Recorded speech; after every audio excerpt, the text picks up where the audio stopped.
ঠাকুমা, এ তো দেখছি একদম ঘরের চাল ভেঙে নিয়ে যাওয়ার অবস্থা।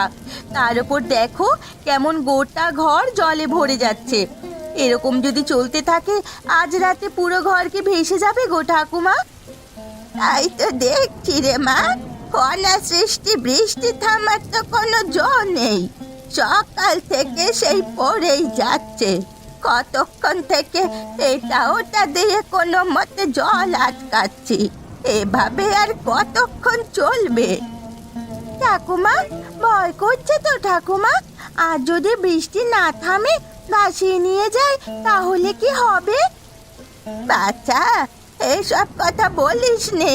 এই ঠাকুমা থাকতে তোদের কিছুটি হতে দেবে না, এই আমি বলে রাখলুম। কিন্তু ঠাকুমা, বৃষ্টি তো বেড়েই চলেছে। তার উপরে সেই সকাল থেকে পেটে কিছুই পড়েনি। খেতে তো হবে। উনুনে যেভাবে জল জমেছে, তাতে এই মুহূর্তে রান্না করাও সম্ভব না। আমার কিন্তু খুব খিদে পাচ্ছে ঠাকুমা। তোমরা বৃষ্টি নিয়ে চিন্তা করছো বলে আমি কিচ্ছু বলিনি, কিন্তু এখন জোর খিদে পাচ্ছে। খিদে তো পাওয়ারই কথা। বাচ্চাগুলো আমার কোন সে সকালে দুটো বাসি রুটি খেয়েছে, আজ তো কিছুই খাসনি। খিদে পাবে না বল? তাহলে কি কিছু খাবো না ঠাকুমা?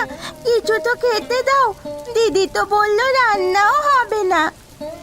দাঁড়া, রান্না না হোক, যা হোক ঘরে চিড়ে মুড়ি তো আছে, তাই দিয়ে আজকের রাতটা চালিয়ে নেব। কাল সকালে যখন ভোর হবে ভাবা যাবে। দেখ দেখি তাই কর। কিছু খেয়ে তো বাঁচতে হবে। আপাতত শুকনো মুড়ি খাই।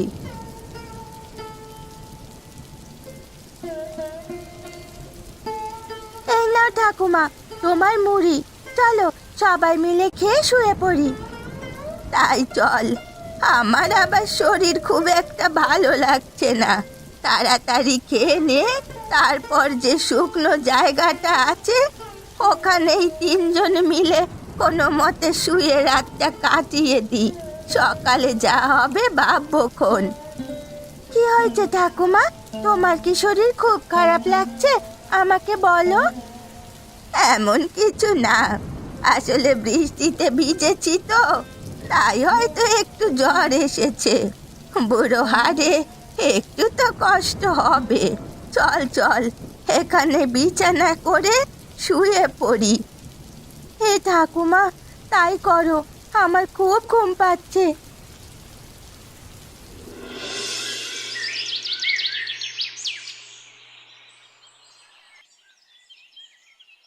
ঠাকুমা, ও ঠাকুমা, কি অসুবিধা হচ্ছে তোমার? আমাকে বলো, আমি ডাক্তার ডেকে আনি। ও ঠাকুমা, সাড়া দাও। আমি আর বেশিক্ষণ নেই রে, তা আমি ঢের বুঝতে পারছি। শোন, আমি যদি মরে যাই, তোরা দুই বোন কিন্তু একসাথে থাকবি।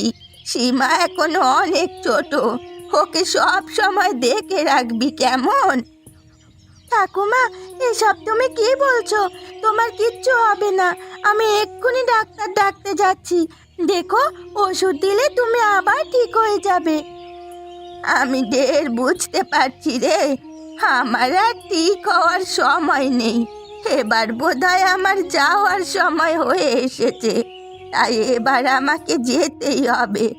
দুঃখ এটাই, তোদের সুখে দেখে যেতে পারলাম না। না না ঠাকুমা, তুমি আর একটাও কথা বলো না। আমি এখনই যাব ডাক্তারের কাছে। তোমার কিছু হতে দেব না আমি।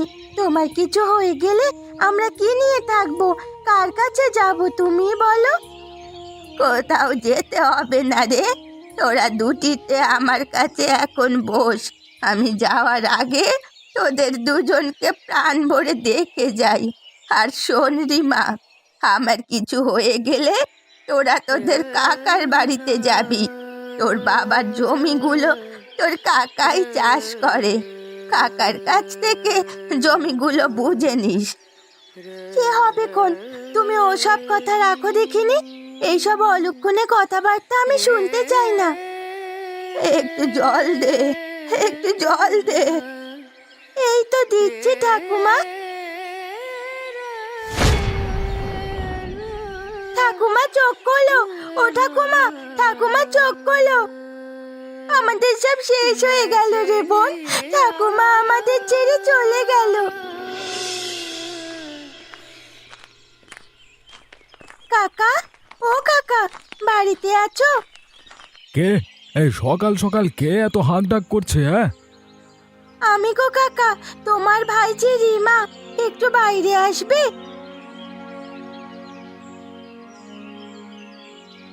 তোরা আবার এত সকাল সকাল এখানে কি করতে এলি? আরে আমি তো বলেছি মায়ের কাজের দিন আমি ঠিক যাব, এর বেশি আর কিছু করতে পারবো না। তা তো জানি কাকা, কিন্তু আমরা এসেছিলাম অন্য দরকারে। আবার কিসের দরকার? ওরকম টাকা পয়সা কিন্তু আমি দিতে পারবো না, এমনিতেই আমার সংসার ঠিকঠাকভাবে চলে না। তার উপর তোর ভাইয়ের পড়াশোনার অনেক খরচ।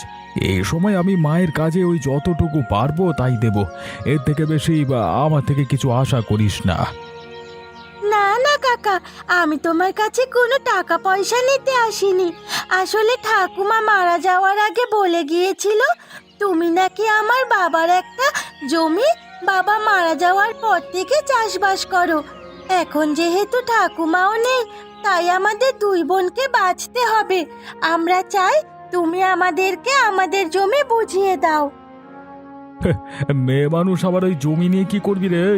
তোর বাবা অনেক দিন আগে আমাকে দানপত্র করে দিয়েছে, জমি আর পাবি না। কথা না বলে এখান থেকে চলে যা, না হলে যে ভিটে মাটিতে আছিস সেটা থেকে উচ্ছেদ করে ছাড়বো। তোমার মনে মনে এই ছিল কাকা, আমরা দু বোন এখন পুরো অনাথ।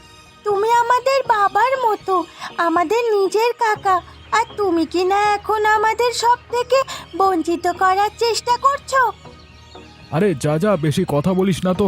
এতদিন মা ছিল তাই কিছু বলতে পারিনি, তবে ওই জমি আর তোরা পাবি না, এই আমি বলে দিলাম। বেশ, আমিও দেখব তুমি কতদিন আমাদের সব কিছু কেড়ে নিয়ে সুখে থাকো। ভগবান বলেও উপরে কেউ আছেন, তিনি নিশ্চয়ই সব দেখছেন, এর বিচার তিনি করবেন। ঠিক আছে ঠিক আছে, আর বেশি জ্ঞান দিতে হবে না, যা তোরা এখান থেকে বেরো। আরে আমার অনেক কাজ আছে, তোদের জন্য আর সময় দিতে পারবো না। চল বোন, এখানে কিচ্ছু হবে না, আমাদেরকে কিছু করতে হবে।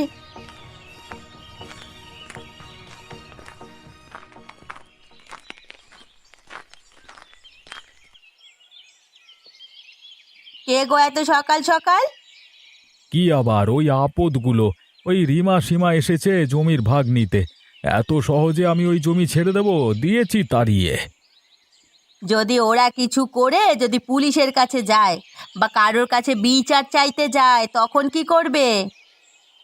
আরে বাবা, ওদের অত ক্ষমতা নেই, চিন্তা করো না। চলো চলো, আমাকে খেতে দেবে, চলো আমি কাজে বের হব। হ্যাঁ চলো।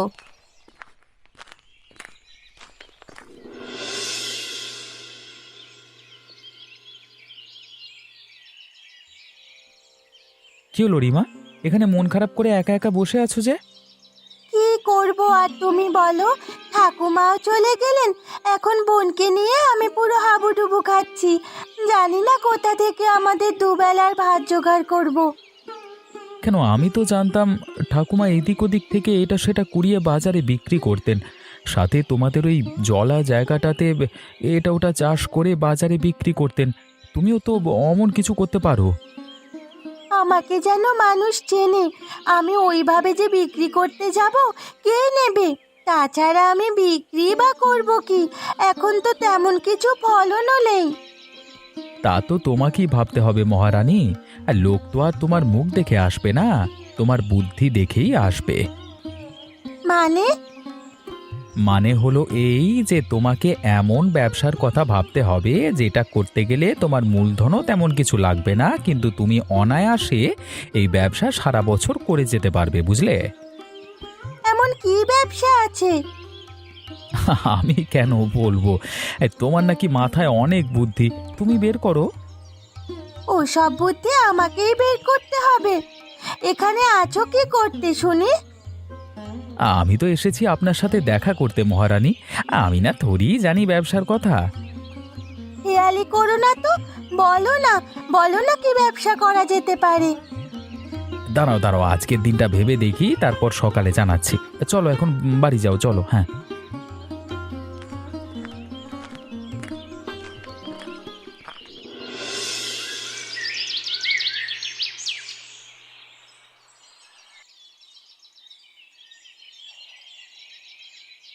কোথায় গেলি রিমা সীমা? বাইরে আয়, তোদের সাথে কথা আছে।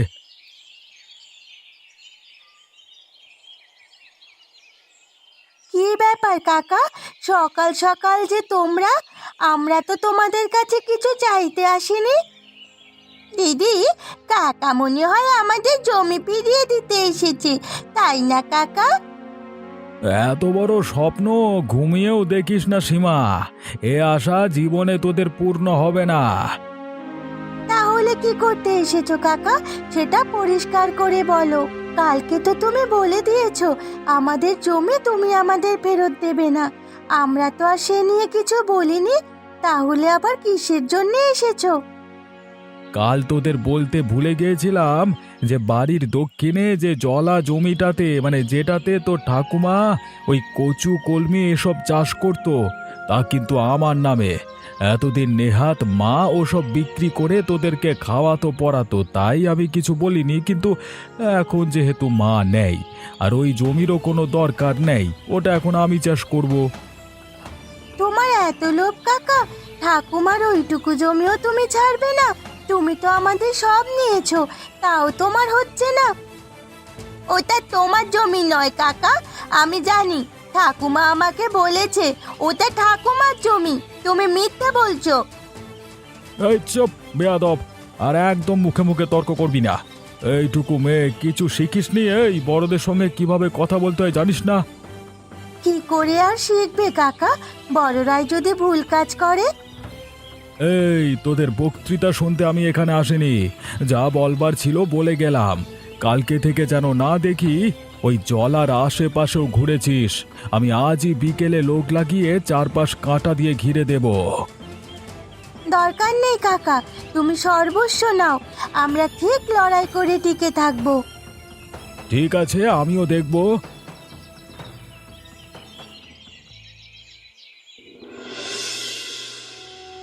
এখন কি হবে রে দিদি?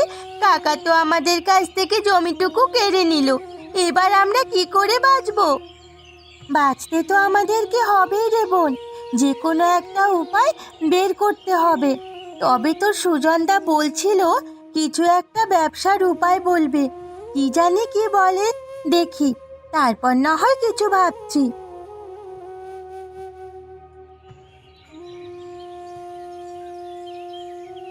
এই চমৎকার একটা বুদ্ধি পেয়েছি রিমা। কি বুদ্ধি পেয়েছো সুজনদা?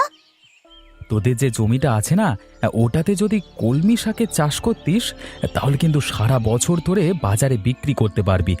কলমি শাকের চাহিদা কিন্তু সারা বছরই থাকে। কলমি শাক এমন একটা শাক যেটা কম সার ওষুধে সারা বছর হয়ে থাকে।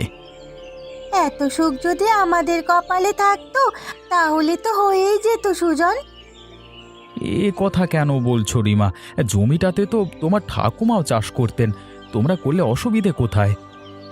ওই জমি আর আমাদের নেই সুজন, কাকা সকালে এসে বলে গেছেন ওই জমিটা নাকি কাকার। তোমরা কিছু বললে না কেন?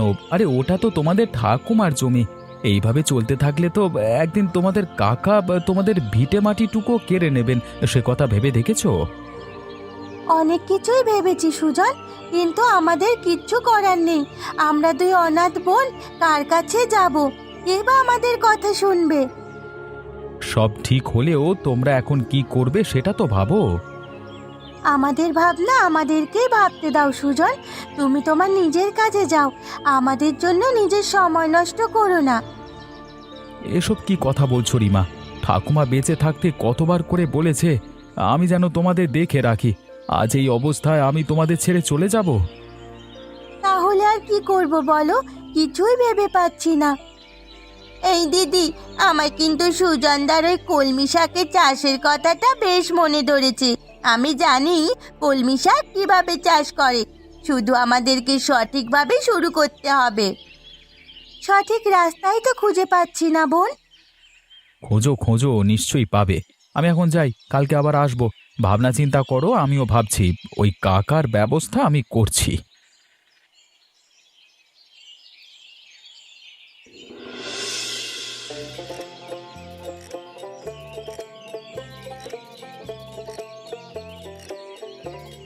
দিদি, কই গেলি রে, কই গেলি?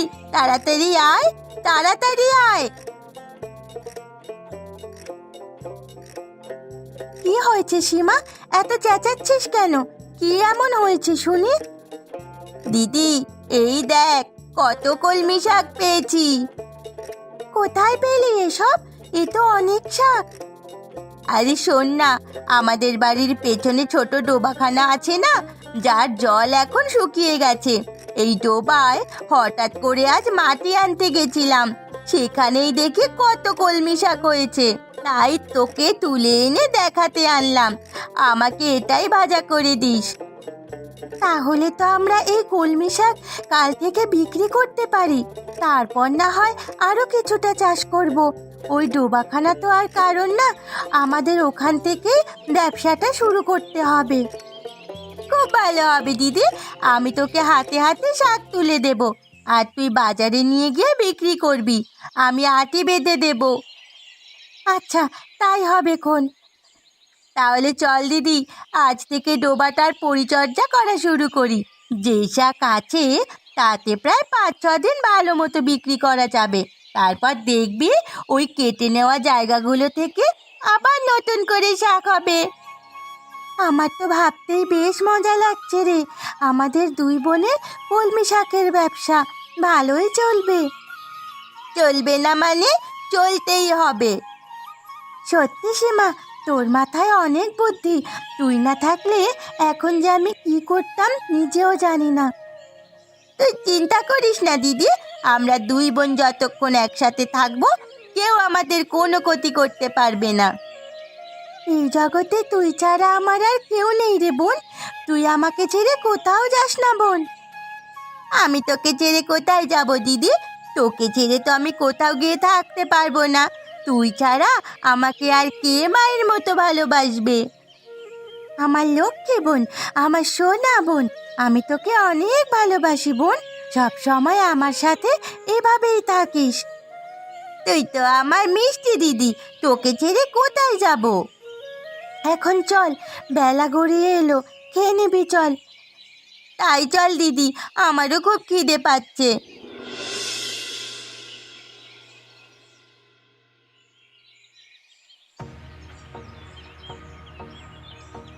আয় আয় গো, আমাদের এ কি হয়ে গেল?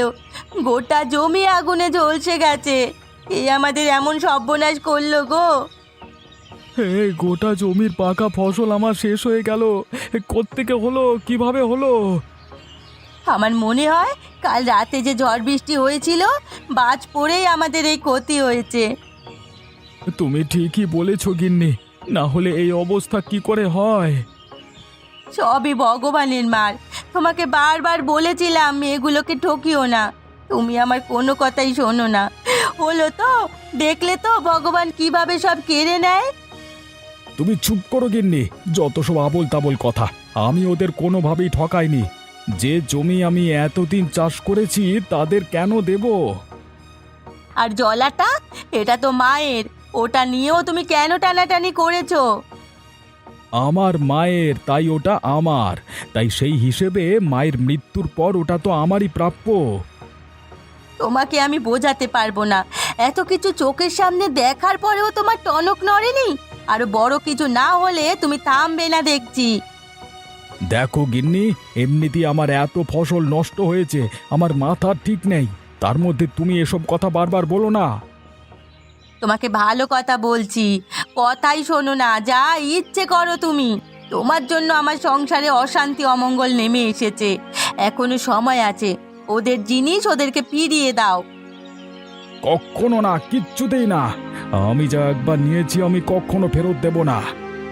তোমাকে আমি বোঝাতে পারবো না, তুমি এখানে বসে বসেই বিলাপ করো। যে সঠিক পথে চলে না, সঠিক কথা শোনে না, তাকে শোনানো বা বোঝানোর চেষ্টাই করা উচিত না।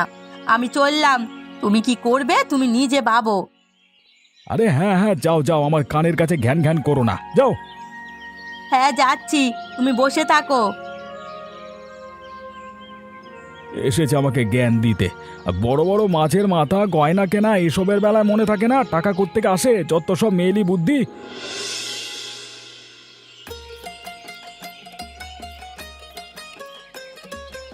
আমি চিনি গো চিনি তোমারে, ও গো বিদেশিনী। বিদেশিনী নয়, তোমার রিমা এখন শাক কুড়ানি। যে সে শাক না, একদম কলমি শাক কুড়ানি, বুঝলে? আরে সে তুমি শাক কুরানি হও আর বিদেশিনী হও, হ্যাঁ তুমি তো আমার মহারানী নাকি? হ্যাঁ হয়েছে হয়েছে বাবা, আমাকে আর মহারানী বানাতে হবে না। কেন, তুমি কি আমার কুঁড়ে ঘরের মহারানী হবে না? হ্যাঁ কেন, আমি এমন কোন অট্টালিকায় থাকি যে তোমার কুড়ে ঘরের মহারানী হতে পারবো না? তাই তো বলি, তুমি আমার মহারানী, তুমি আমার শাককুরানি, আর মেয়ে আমার বিদেশিনী। জানো তো, কাল ওই খেয়ে উকিল বাবু আছে না, মিত্তির বাবু, উনি কাল এসেছিলেন আমার দোকানে। সব শুনলেন আর বললেন এর ব্যবস্থা করবেন। বাহ, এ তো খুব ভালো কথা, তাহলে তো খুবই ভালো হয়। হ্যাঁ গো, যদি জমিটা জলাটা ফিরে পাই, আরো বেশি বেশি করে কলমি শাক ফলাতে পারবো, বাজারেও ভালোভাবে বিক্রি করতে পারবো। হ্যাঁ, আর তারপর দুই বোন মিলে কলমি শাকের ব্যবসা করে বড়লোক হয়ে আমার মতো গরিবকে ঠিক ভুলে যাবে। হ্যাঁ হ্যাঁ, ভুলে যাব। যেমন তোমার মাথা, তোমাকে যদি ভুলেই যেতাম তাহলে কি আর তোমার সঙ্গে কথা বলতাম? হ্যাঁ, জানি জানি, আমি তো মজা করলাম। যত পারো বেশি বেশি করে কলমি শাক বিক্রি করতে থাকো, যারা তোমাদের সব কেড়ে নিয়েছে তারাও দেখুক তোমরা পারো। হ্যাঁ সুজন, আমরা পারবো। আমাদের দুই বোনের কলমি শাকের ব্যবসা একদিন ঠিক আমাদের পথ দেখাবে। বেশ বেশ। আজ আমি আসি রিমা, পরে আবার আসবো। হ্যাঁ, সেদিন তোমার হাতে কলমি শাক ভাজা খেয়ে যাবো। হ্যাঁ খেয়েও সারা জীবন ওই কলমি শাকের ভাজাই খাওয়াবো তোমাকে। এ কি!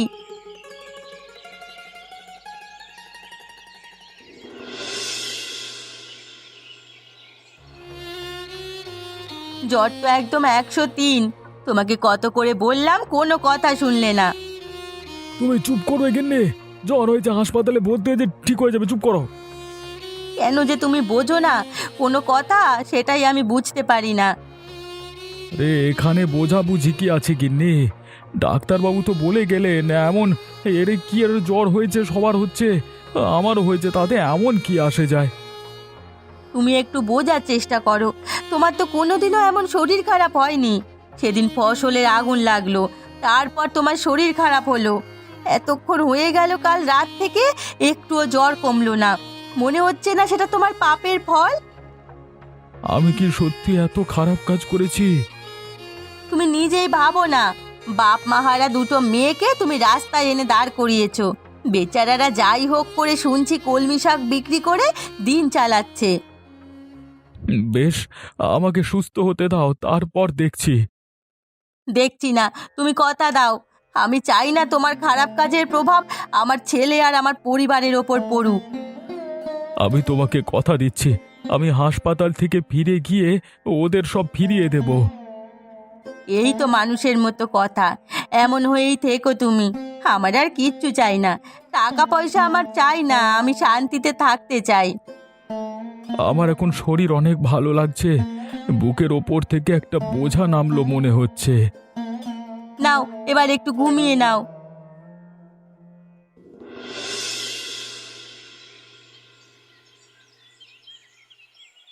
কি ব্যাপার কাকা, তুমি এখানে এসেছো কেন? আবার তো দেখছি সাথে মিত্তির স্যারও আছে। মিত্তির স্যার কি কলমি শাক আনতে এসেছে? না রে, আমি এসেছি তোর কাকার অনুরোধে আর কি। ঠিক বুঝতে পারছি না, আপনারা আমাকে একটু বুঝিয়ে বলবেন?